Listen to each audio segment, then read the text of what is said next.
Marco teórico. Quizá estas sean las dos palabras que más incomodan y atemorizan a quien se está iniciando en la investigación. Hola, en esta sesión vamos a hablar acerca de este capítulo importante dentro de toda investigación y que también ha sido injustamente infravalorado. Vamos a saltarnos un poco las partes previas antes de llegar a este punto, como por ejemplo son el problema, la realidad problemática, la hipótesis que conforman una investigación, porque quiero hacer hincapié en el marco teórico como punto importante dentro de cualquier tipo de investigación. Seguro se te hace conocido este meme. Si alguna vez lo has visto en internet, iba a comerme tu tesis, pero vi tu marco teórico y es intragable. Y es porque a mí personalmente me interesa mucho conocer el fundamento teórico y es algo que yo suelo revisar en todo trabajo de autoría de investigación. Tal vez las investigaciones cumplan con todas las partes que componen el contenido o el índice del perfil de investigación que a veces otorgan las universidades o los institutos o las facultades, pero siempre dentro de la parte del marco teórico suelo notar disociaciones o una suerte de redacción que es realmente incómoda y que dificulta seguir la lectura de todo el trabajo de investigación. ¿Por qué es que cuesta tanto entonces elaborar un marco teórico? Bueno, eh, aunque nosotros estamos hablando de la investigación en arquitectura, el marco teórico forma parte de cualquier tipo de investigación, como dije al inicio de esta presentación, de cualquier disciplina, sean de las ciencias puras, las ciencias de la salud, las ciencias sociales, o en el caso de nosotros que tenemos una parte de ingeniería y también una parte de humanidades. Sea cual sea el tipo de trabajo de investigación, en el caso de nosotros, va a ser necesaria la construcción de un marco teórico que respalde y fundamente ideológicamente el trabajo que estamos haciendo. Y es que aunque el mito o los mismos colegas en algunos casos refuerzan esta idea de que nosotros no podemos hacer investigación en arquitectura porque somos personas creativas y vamos directamente al campo técnico, lo cual es cierto, según la especialidad que hayamos elegido, los arquitectos también podemos involucrarnos dentro de la investigación, ya que todo problema y objeto de estudio nace de la realidad problemática y en arquitectura no hay nada más importante y de relevancia social que aquellos problemas urbanos, de diseño arquitectónico, de mejoramiento de infraestructura, que forman parte del entorno en el que nosotros mismos estamos involucrados, empezando por nuestra propia casa hasta nuestra comunidad. Si va a haber una realidad problemática observable, entonces va a haber una pregunta de investigación que nos va a interesar, con lo cual va a haber un objeto de estudio. Y al haber esto, definitivamente podemos ajustarnos al método científico de investigación. En el caso de nosotros, y antes de llegar al proyecto arquitectónico, que es ya nuestro campo, la suficiencia tecnológica donde aplicamos nuestros conocimientos para solucionar un problema mediante la propuesta, en este caso nuestro proyecto urbano arquitectónico. Pero antes de llegar a ese punto, donde aplicamos nuestros conocimientos, va a haber una etapa de investigación previa de conocimientos y de profundizar los mismos. En este gráfico que he desarrollado puedes ver que todo parte de una realidad problemática y en nuestra primera parte, como dije, de estudio e investigación de conocimientos, al conocer la teoría, al conocer la casuística o los casos análogos que nos van a aportar para nuestro proyecto arquitectónico y también el reglamento como parte del marco normativo, llegamos a una primera etapa, en una conclusión que bien podríamos compararla o darle una equivalencia a lo que es la monografía de investigación, que también aplica el método científico. A partir de aquí podemos elegir dos caminos de acuerdo al que querramos. Este es el que mayormente utilizamos en pregrado, cuando finalizamos y obtenemos el título de arquitecto con un proyecto arquitectónico. Pero también se puede seguir otro camino, que es más utilizado en los posgrados, como en las maestrías y en los doctorados, en que después de haber conocido esta primera parte, que es la monografía, podemos elegir seguir una investigación pura y llegar o bien a una tesina o bien a una tesis en la cual vamos a disertar un conocimiento. O podemos tomar el otro camino, como dije, donde profundizamos esto conociendo el contexto al usuario, el lugar, el diagnóstico situacional de tanto el contexto físico como el contexto cultural que rodea al proyecto que vamos a proponer. De la misma manera, estableceremos lineamientos, criterios de diseño, la programación arquitectónica de las áreas y finalmente llegaremos a una conclusión en lo que se denomina investigación proyectual. Y luego aplicaremos todos nuestros conocimientos, aquí ya entra nuestra creatividad, porque no hay una fórmula para resolverlo, ya cada proyectista lo plantea a su manera y llegamos al proyecto arquitectónico. Como habrás podido notar, todo parte de una monografía de investigación, de una investigación teórica previa, en la cual es importante, como dije, y es el nombre de esta presentación, el marco teórico. Sobre lo que es el marco teórico, ya que estamos hablando en nuestro campo del diseño arquitectónico, quiero que te imagines una puerta tan importante dentro de toda edificación. El marco teórico es equivalente al marco de la puerta por la que vamos a ingresar al edificio. Si es que el marco de la puerta no es sólido, no está bien construido, no está bien diseñado, la puerta se cae y no se podría ingresar al edificio. Imagínate la puerta principal de ingreso al edificio. Lo mismo es el marco teórico. Si tu marco teórico no está bien construido, no está bien diseñado, se va a desarmar toda la investigación. Y en este caso, si quieres fundamentar el proyecto arquitectónico con el que se va a obtener el título de arquitecto,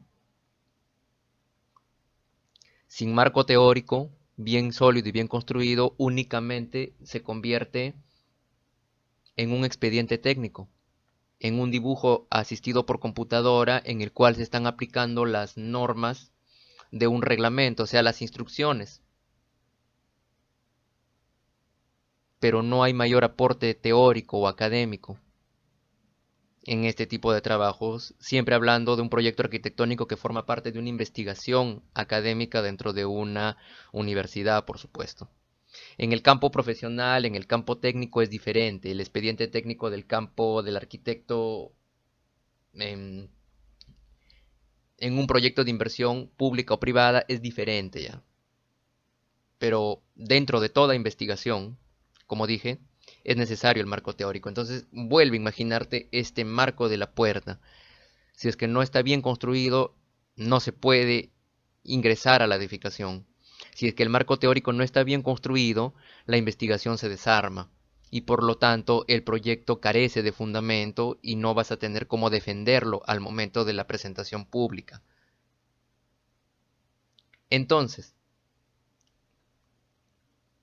para construir un buen marco teórico, siguiendo esta analogía de la puerta, tenemos que asegurarnos de construir un marco sólido, con unos buenos materiales, con una buena revisión de material, que en este caso vendría a ser la revisión exhaustiva de toda la bibliografía, la linkografía y los videos que hayamos podido ver en internet. Incluso también es válido las conversaciones o las entrevistas que se puedan hacer con expertos, como parte de esta revisión exhaustiva. Es necesario, antes de que tomes siquiera el Word y comiences a escribir, dominar las teorías y corrientes ideológicas que has determinado que forman parte de tu proyecto. Eh, Todos los aportes teóricos e informaciones, repito, las entrevistas o conversaciones con expertos son importantes para este capítulo. Por eso todo lo que se va revisando, recopilando, se debe ir guardando en una carpeta o en un documento o si son libros impresos, tenerlos siempre al lado en fotografías, en escaneos o en fotocopias, porque todo eso, todo ese bagaje de contenidos es el que va a procesarse luego en el marco teórico. Es como si estuviéramos apilando recién los materiales con los que vamos a construir el marco de la puerta. Todavía no hemos construido ni diseñado la puerta. Y es que tenemos que hacer un análisis crítico y articular los contenidos. Porque muchas veces se confunde, sobre todo en estos tiempos de lo digital, que marco teórico equivale a juntar información y agrupar información.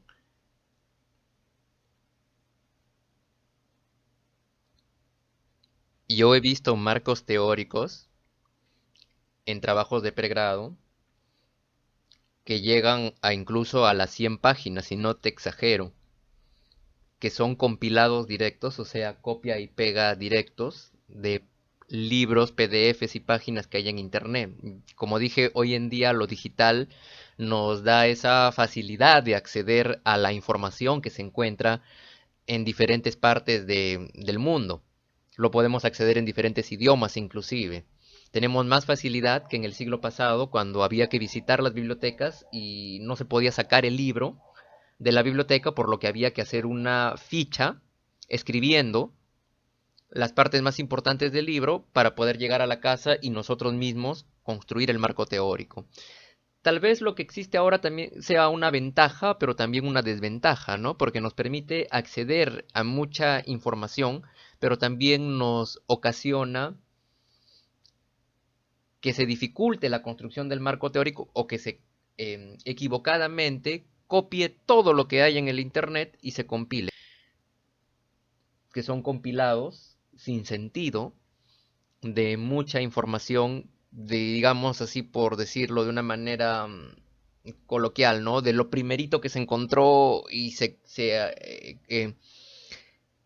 consiguió rápidamente, de champaz o de suerte, y se colocó rápidamente en el capítulo correspondiente de la investigación, ¿no? Al estar copiado, no ha sido comprendido. Al no ser comprendido, no ha sido asimilado y por lo tanto simplemente se convierte en un relleno. Es que acá no hubo una análisis, no hubo un análisis ni una crítica de los contenidos previos. El marco teórico, y esto recuérdalo siempre, debe tener una relación lógica y coherencia con la pregunta de investigación. Posiblemente tú me digas, pero nosotros hacemos un proyecto arquitectónico, ahí no hay ninguna pregunta de investigación, pero recuerda que sí hay una etapa previa antes del proyecto arquitectónico. En todo caso, nuestra pregunta de investigación para todos los proyectos arquitectónicos serían: ¿y cuáles son los lineamientos y fundamentos ideológicos y normativos que respaldan a nuestro proyecto o que van a determinar las pautas o lineamientos de diseño de nuestro proyecto? ¿Te das cuenta? Siempre hay una pregunta, siempre se puede problematizar y hacer una pregunta de investigación para todo. Si tú te acostumbras a pensar en pregunta de investigación, tu marco teórico va a ser más fácil también de resolver, porque la información que tú vas a buscar en internet va a estar determinada por la pregunta. Y también es válido para la información que se va a buscar en la biblioteca, porque no creas que ha pasado de moda, todavía se siguen utilizando las bibliotecas con libros escritos. Por último, cuando llegue el momento de redactarlo, y esto hablaremos más adelante en la segunda parte, se recomienda que se haga en tercera persona impersonal. Es una forma de redactar. Ya aquí entramos a hablar del diseño del marco teórico, que lo vamos a profundizar más adelante, como el diseño de la puerta. La hoja puede ser blanca, puede tener cuadritos, puede tener cenefas, puede tener una ventana de vidrio, puede ser corredera, puede ser de 2 hojas, y ya eso es el diseño de la puerta. Pero si el marco está sólido y la puerta cumple con su propósito de permitir el ingreso y salida de personas, entonces habrá accesibilidad al edificio, ¿no? Circulación y fluidez al edificio. Si el marco teórico está bien construido, ya el diseño, o sea, los subcapítulos y subtítulos que va a contener y la forma en que se va a escribir, ya quedará de libre autoría, siempre manteniéndose acorde a, en el caso de nosotros que somos afines a las ciencias sociales, manteniéndonos bajo los parámetros de la norma APA séptima edición. Ahora hablemos del diseño del marco teórico. Cuando hablamos de esta parte,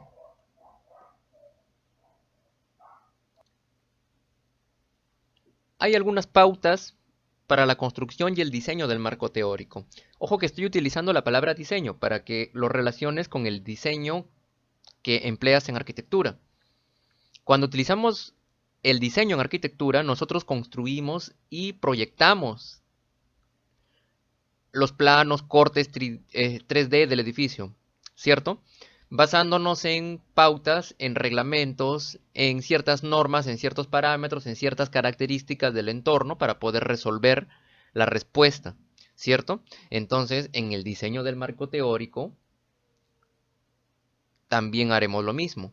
En el proyecto arquitectónico, no solamente o no se debe de hacer esto, ¿no? No agarramos y copiamos el trabajo de otra persona y lo ponemos ahí como si fuera nuestro, aunque hay casos que he visto de algunos colegas y algunos estudiantes en arquitectura, ¿no? De la misma manera, en el marco teórico entonces, entenderás que tampoco se puede agarrar y copiar la información de un autor y colocarla únicamente ahí, en tu obra, en tu informe. Una cosa es la cita textual, que ya debes conocer y hablaremos más adelante. Y otra cosa es copiar todo el libro y ponerlo dentro de ese capítulo. ¿Dónde estaría la originalidad entonces?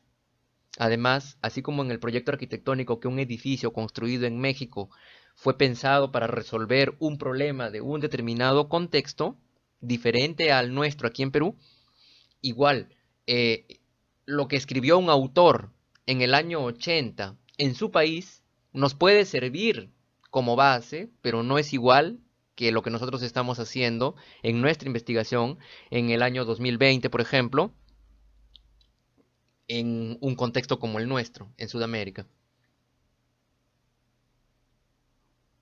Entonces, para diseñar y construir correctamente el marco teórico, algunos le llaman marco referencial y dentro del marco referencial ponen otros marcos. Eso ya es de acuerdo a la estructura que te alcanza la universidad. Lo primero que hay que hacer es identificar las variables o la variable de la pregunta, porque pueden haber investigaciones que tienen estos dos tipos de variables, ¿no? La variable 1, la variable 2, que también se le conoce como variable dependiente e independiente, o en el caso de nosotros que hacemos una investigación meramente descriptiva, porque como ya expliqué antes, vamos a terminar en un proyecto arquitectónico, así que en el caso de un pregrado no nos interesa llegar a otro nivel de investigación correlacionando variables o experimentando o cotejando una variable. En el caso de nosotros en pregrado no es así. Entonces también podemos hablar de la variable. Sin embargo, hago un paréntesis porque recuerda que el marco teórico te sirve tanto para pregrado como para posgrado, si es que fueses a estudiar una maestría o un doctorado. Entonces hay que identificar estas variables o la variable o el nombre del proyecto arquitectónico, porque eso nos va a servir para más adelante cuando hagamos el boceto, así como en arquitectura, como en diseño arquitectónico hacemos el primer boceto, hagamos el boceto de nuestro marco teórico. La primera fuente de consulta que debemos echarle mano son las investigaciones como las tesis. En el caso de nosotros, las investigaciones de arquitectura, las investigaciones como las tesis, las disertaciones, son las fuentes primarias a las que debemos acceder. Las fuentes secundarias, como los libros, los ensayos, los artículos, también nos pueden servir. Y de hecho que nos sirven a nosotros, ¿no? Que más que todo vamos directamente al proyecto arquitectónico. Y también puedes revisar fuentes terciarias, aunque son más simples, más procesadas, pero también pueden dar alcances. Lo que te decía del bosquejo, que aquí le vamos a llamar borrador, es el índice previo o preliminar que vas a elaborar antes de siquiera comenzar a escribir el marco teórico. Recuerda que para esta etapa tú ya juntaste todos los materiales, así como los materiales de la puerta, los clavos, la madera, el cemento, el barniz. Aquí juntaste todos los materiales, todos los libros, todas las fuentes de información que se relacionan o que tú crees que se relacionan con el proyecto que vas a elaborar posteriormente. O tal vez del proyecto que ya tienes una idea, ¿no? Pero que le falta reforzar en la parte teórica e ideológica. Como por ejemplo la sostenibilidad, que es universal para todos los proyectos, la accesibilidad e inclusión social, o la identidad, que son parte de todos los proyectos de arquitectura. Aquí vamos a hacer un índice preliminar que nos va a permitir seleccionar la información que vamos a utilizar y la que no vamos a utilizar. Con esto disminuimos significativamente de 100 páginas de marco teórico que en alguna oportunidad leí, lo vamos a poder reducir a 40, 30 o 20 hojas. Imagínate, es sorprendente, ¿eh? Obviando las imágenes, por supuesto, que en el caso de nosotros, que somos visuales, porque nuestra carrera es visual, insisto en que es necesario colocar la imagen, pero ojo, hasta en las imágenes hay que hacer una correcta selección de las que van a acompañar al marco teórico. Usualmente en otras disciplinas los marcos teóricos no contienen más que cuadros y algunas tablas, pero en el caso de nosotros, repito, sí es necesaria la imagen, pero con moderación. Y acá viene el otro punto entonces, el siguiente. Una vez que tenemos esto ya recopilado, revisado, seleccionado y tenemos el índice, ya podemos empezar a redactar nuestra primera aproximación al marco teórico. Y ahora, como todo diseño, también hay una parte estética y artística. La construcción de un marco teórico también es un arte. Si tienes el don de escribir o estás familiarizado con el hábito de escribir, procura redactar el marco teórico. A veces por comodidad o también por el tiempo, ¿no? Porque a veces el tiempo se acorta y se vencen los límites para la entrega del informe del proyecto arquitectónico, que en este caso se le llama tesis de arquitectura. Muchas veces se cae en este error pues de agarrar, copiar y pegar lo primero que se ve en internet. Pero por eso yo te recomiendo que no hagas eso. Que organices tus horarios. Y como consejo personal,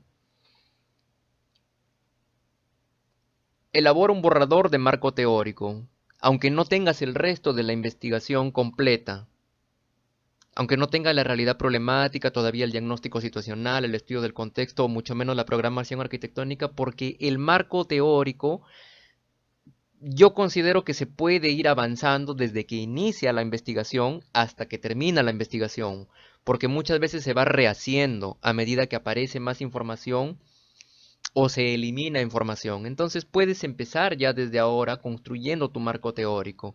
Repito, hay partes que componen todos los proyectos de arquitectura que son hoy en día, según los paradigmas de ahora, la sostenibilidad cuando se habla de la arquitectura ecológica, la accesibilidad universal cuando se habla parte de la inclusión social y la identidad que debe tener un edificio como parte de nuestra identidad cultural o el mismo carácter edilicio que tiene la edificación.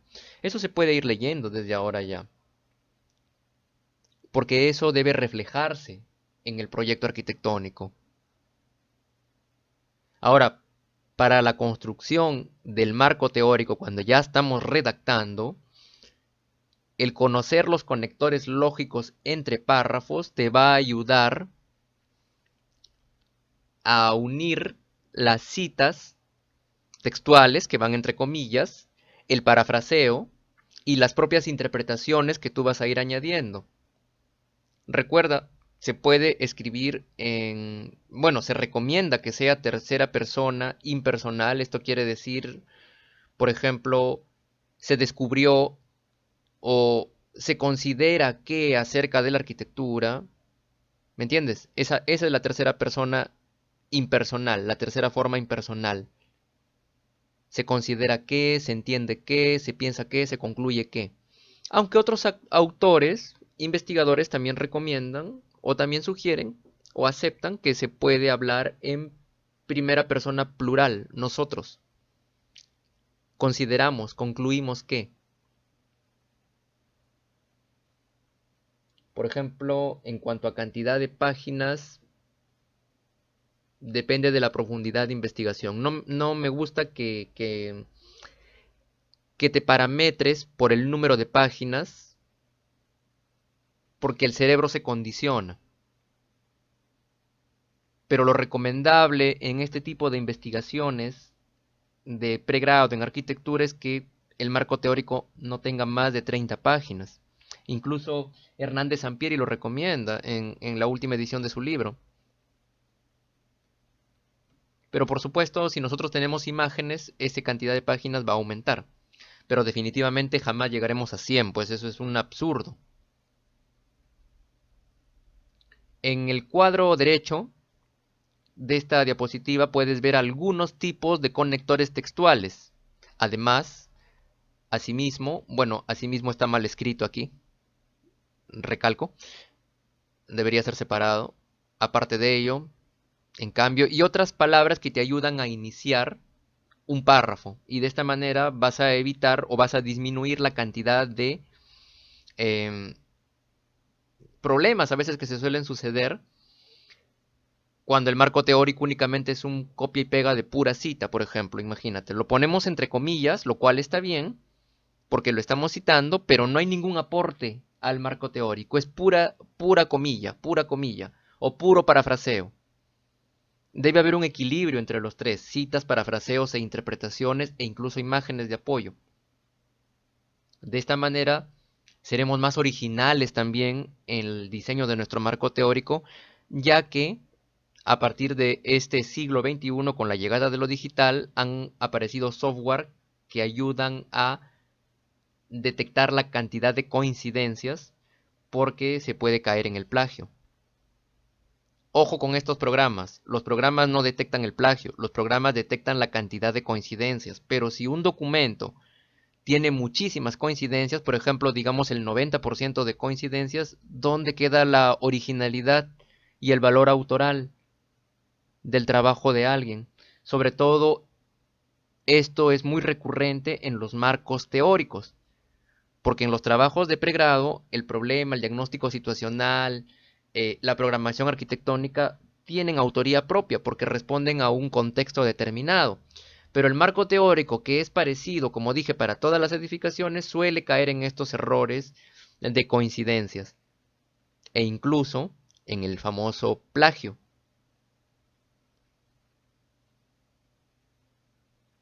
La estructura recomendada para un marco teórico como base, como pautas, ojo, para que puedas hacer tu índice o primer borrador, es la siguiente, aunque esto varía. Algunas universidades, sus facultades de arquitectura, tienen su propio modelo o perfil de, de informe de investigación de tesis de arquitectura. Tienen su propio modelo. En ese caso no nos queda más que respetarlo, pero como conocimiento general, la estructura recomendada es la que tú ves allí. En algunos casos, al marco conceptual no lo piden. Podemos colocar definiciones preliminares, sobre todo cuando tengamos una tipología híbrida o mixta, polivalente también, como puede ser un centro administrativo y cultural, por ejemplo, o una sede de servicios hospitalarios y educativos. Ahí es cuando es necesario definir la tipología. Podemos llamar definiciones preliminares. donde nosotros construimos la definición porque no hay tal vez en internet el nombre exacto de ese proyecto. Nosotros tenemos que construirla para poder definirla y explicar en qué consiste nuestra tipología. Entonces, se puede llamar marco conceptual, o si hay confusiones o algunas universidades no lo aceptan porque lo relacionan más con el tipo de investigación de posgrado, le podemos poner definiciones previas o preliminares. Los antecedentes teóricos son necesarios porque son la revisión de las investigaciones previas, algunos le llaman estado del arte y estado de la cuestión, eh, en las cuales hemos encontrado semejanzas y diferencias entre otros investigadores que previamente trabajaron sobre algo parecido a lo que nosotros estamos investigando para nuestro proyecto arquitectónico. Aquí usualmente entran las investigaciones de arquitectura, que bien pueden ser los proyectos de tesis de pregrado o las investigaciones que algunos arquitectos hayan hecho acerca de un determinado tema, los antecedentes teóricos. En algunos casos, como por ejemplo en nuestra universidad, los antecedentes están fuera del marco teórico, que aquí le llaman referencial. Entonces, si ya está dentro, si ya está fuera, corrijo, del marco referencial o teórico, la parte de antecedentes, entonces ya no la incluimos acá. Pero si es que no está explícita en el perfil de investigación, entonces lo recomendable es que esté dentro del marco teórico. Luego vienen nuestras bases teóricas, esta es la parte más importante. Aquí están los fundamentos ideológicos, filosóficos y teóricos que van a respaldar el diseño arquitectónico de nuestra propuesta. Desde las ideas de los arquitectos de la vieja escuela, por ejemplo Alvar Aalto, Tadao Ando u otros arquitectos que hayan hablado acerca de paradigmas de la arquitectura, teóricos como Kenneth Frampton, entre otros pensadores. También podemos hacer referencia a arquitectos, por ejemplo, de la conservación y la restauración, si es que el proyecto lo amerita, como Cesare Brandi, Violet Leduc, o urbanistas como Jane Jacobs, u otros que estén relacionados con el campo en el que estamos trabajando. O también podemos hacer, como la arquitectura es una disciplina que se apoya en otras disciplinas, también podemos hacer estudios de eh, otros profesionales que estén aportando a nuestro proyecto, como por ejemplo Bill Mollison en el caso de la permacultura, eh, Víctor Franklin en el caso de la psicología del individuo, teorías de algunos educadores, también si es que vamos a diseñar un colegio, por ejemplo, como Rudolf Steiner o, o John Dewey, David Ausubel, no para copiarlo, ojo, no para copiarle todo lo que él dijo porque no es nuestro campo de investigación, sino para extraer un poco de su pensamiento y reflejarlo en el proyecto arquitectónico. Por ejemplo, si vamos a diseñar un colegio y hoy en día la educación del siglo XXI ya no es únicamente vertical, por ejemplo,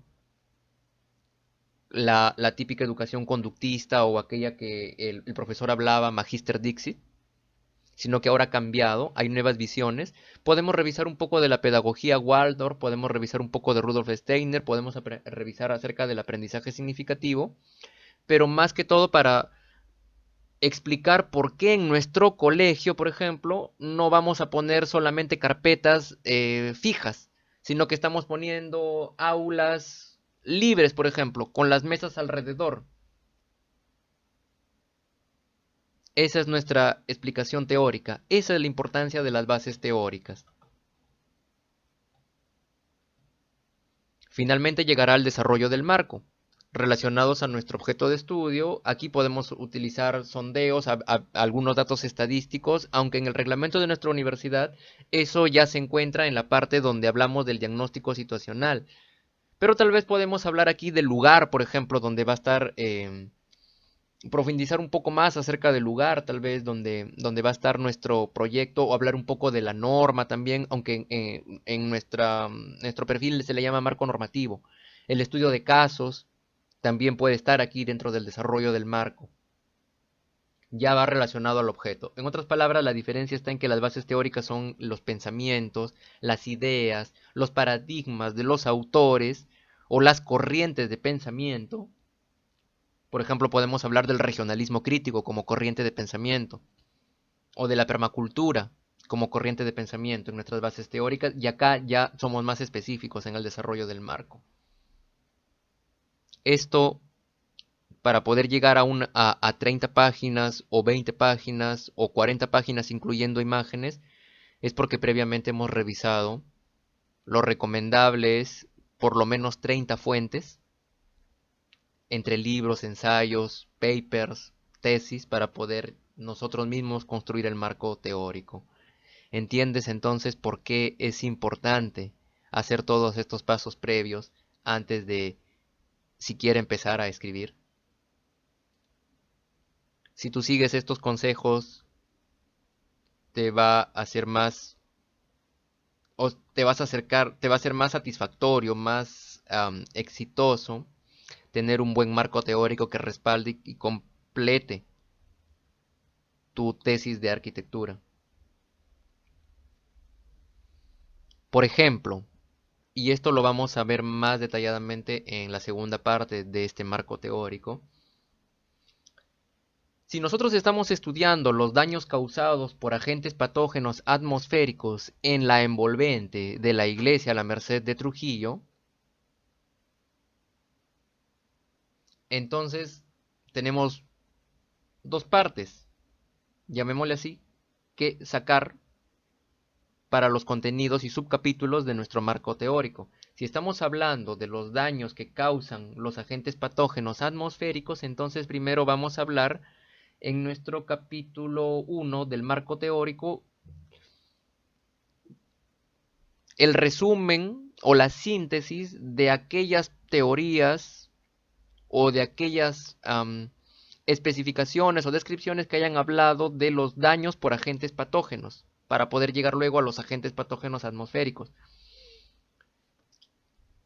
Si hablamos del envolvente de la iglesia de la Merced de Trujillo, primero tenemos que hablar acerca de la iglesia de la Merced de Trujillo para luego llegar a la envolvente, que es la parte exterior, por supuesto, si estamos utilizando ese término.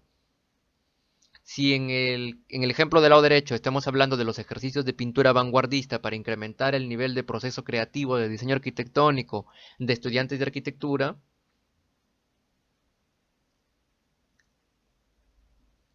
entonces en nuestro capítulo 1 y capítulo 2 hablaremos primero de lo que es la pintura vanguardista y la arquitectura, y en la parte 2 del proceso creativo de diseño, el proceso creativo en diseño arquitectónico.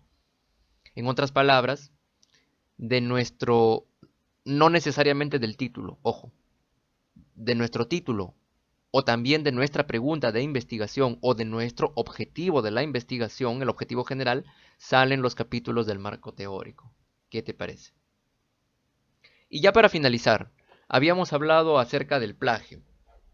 El plagio. El plagio, según la RAE, en el 2020 lo define como copiar en lo sustancial obras ajenas, dándolas como propia. Te dije que cuando nosotros hacemos un proyecto de arquitectura, no es correcto copiar el trabajo de otro arquitecto, otro proyectista y ponerlo en el nuestro. Un error que muchas veces se comete y que las personas que no trabajan en nuestro rubro creen que es así de sencillo, ¿no? Vemos el proyecto que se creó en otro lado y lo copiamos idénticamente. Incluso han salido libros, a veces revistas tituladas 500 proyectos de arquitectura, construya sin arquitectos, he visto. Eso es un plagio. Proyectos de arquitectura de otros colegas que simplemente los publican para que sean forzadamente adaptados a otro terreno, en otras latitudes, en otras longitudes, con otras características bioclimáticas, y el resultado pues es equivocado, erróneo. Lo mismo sucede aquí. No está bien tomar el trabajo de otro autor y ponerlo en el nuestro como si fuera propio. Han habido casos en el cual pues se han copiado obras y se han detectado estos plagios. Ahora, repito, se están haciendo más exigentes con este tema de los software, como por ejemplo el Turnitin, para no caer en el plagio y reducir el porcentaje de coincidencias, ya que son dos cosas distintas. El plagio definitivamente no se debe cometer y las coincidencias deben ser mínimas. ya que el trabajo también tiene autoría propia, originalidad. Existen dos tipos de plagio. El plagio involuntario, que se comete por desconocimiento, por ignorancia, por personas que tal vez no sabían y lo hicieron sin querer, o como que también hay el plagio voluntario o plagio intencional o de mala fe, que sabiendo que no se debe de hacer, se comete. Por supuesto, si ya viste este video, ya no existe la licencia del plagio involuntario. Ya te acabo de informar, alerta de spoiler. Las causas que nos ocasionan caer en el plagio, sea voluntario o involuntario, es una carencia de visión crítica y falta de bagaje propio. Nuestro propio bagaje no está bien nutrido. Si una persona no sabe de carpintería, no puede construir un mueble. Si no tiene práctica construyendo un mueble, no lo puede elaborar. Si no tienes práctica leyendo y escribiendo, te va a ser más difícil construir el marco teórico. Y si no tienes visión crítica, o sea, realmente seleccionar la información con la que tú estás trabajando o lo que vas a aplicar realmente en tu proyecto, entonces tampoco lo vas a poder construir o te va a ser más difícil hacerlo. Puedes caer en el error de juntar toda la información. Es más, a veces yo creo que a veces ingenuamente se cree que el jurado, mientras más bulto vea, más se pensará que la tesis es rica en contenido y a veces no es así. Esto nos lleva a que vayas desarrollando ya desde ahora una conducta responsable en investigación.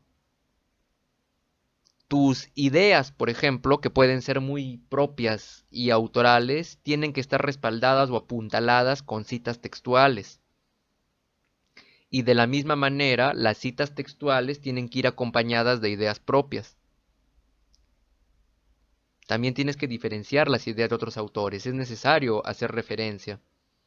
El conocimiento público, algo que esté durante muchos años o décadas en la cultura popular, no se considera plagio. Por ejemplo, una frase popular, yo solo sé que nada sé, por ejemplo, digamos, ¿no? De Sócrates, es conocimiento público. Eso ya no se considera plagio, pero cuando la investigación es reciente, es necesario citar al autor, para que veas cómo desde copiar un trabajo ajeno como si fuese propio, hasta volver a presentar un propio trabajo nuestro, que se denomina autoplagio, estaríamos cayendo en este vicio que se debe ya desde ahora corregir.